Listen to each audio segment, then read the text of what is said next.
Assalamualaikum warahmatullahi wabarakatuh. Salam sejahtera untuk kita semua.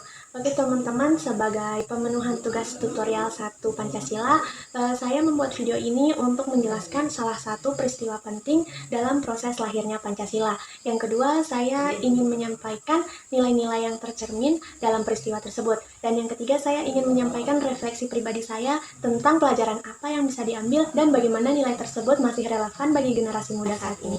Oke, sebelum kita masuk ke 3 poin itu, mari kita bahas secara singkat sejarah lahirnya Pancasila.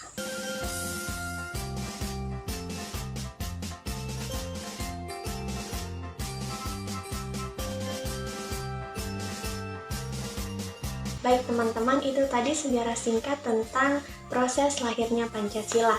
Nah, untuk peristiwa penting yang ingin saya bahas terjadi pada masa kerja PPKI pada tanggal 18 Agustus 1945, yaitu di mana mereka mengubah sila pertama yang sebelumnya dari ketuhanan dengan kewajiban menjalankan syariat Islam bagi pemeluknya menjadi ketuhanan yang Maha Esa.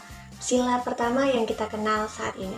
Perubahan ini dilakukan agar seluruh masyarakat Indonesia yang beragam agama dan kepercayaan bisa menerima dasar negara secara utuh. Nah, nilai-nilai Pancasila yang terkandung pada peristiwa tersebut yang pertama adalah nilai persatuan pada sila ketiga, yaitu perubahan tersebut dilakukan untuk menjaga keutuhan bangsa yang majemuk. Dan yang kedua ada nilai ketuhanan pada sila pertama, yaitu menegaskan pentingnya keimanan dengan semangat toleransi. Yang ketiga ada nilai musyawarah pada sila keempat, di mana perubahan tersebut terjadi melalui musyawarah bukan paksaan. Dan nilai yang terakhir adalah nilai keadilan pada sila kelima, di mana semua pemeluk agama diberi ruang untuk merasa diakui dan diperlakukan adil. Oke, untuk bagian terakhir yaitu tentang refleksi pribadi, di mana dari sejarah lahirnya Pancasila ini saya belajar bahwa kemerdekaan dan persatuan Indonesia itu tidak lahir dari keseragaman, tapi bagaimana menghargai perbedaan.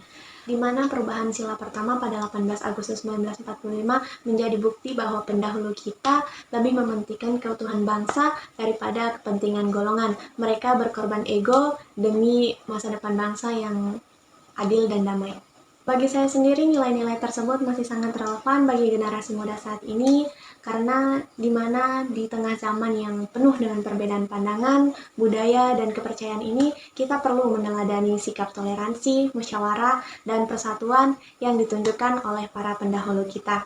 Nilai-nilai Pancasila sendiri bukan sekedar hafalan, tetapi juga pegangan moral bagi kita generasi muda saat ini, agar tetap punya arah dalam berpikir, bersikap, dan bertindak. Oke, baik teman-teman, sekian video dari saya. Semoga apa yang saya bahas kali ini bisa bermanfaat untuk kita semua. Saya akhiri. Wassalamualaikum warahmatullahi wabarakatuh.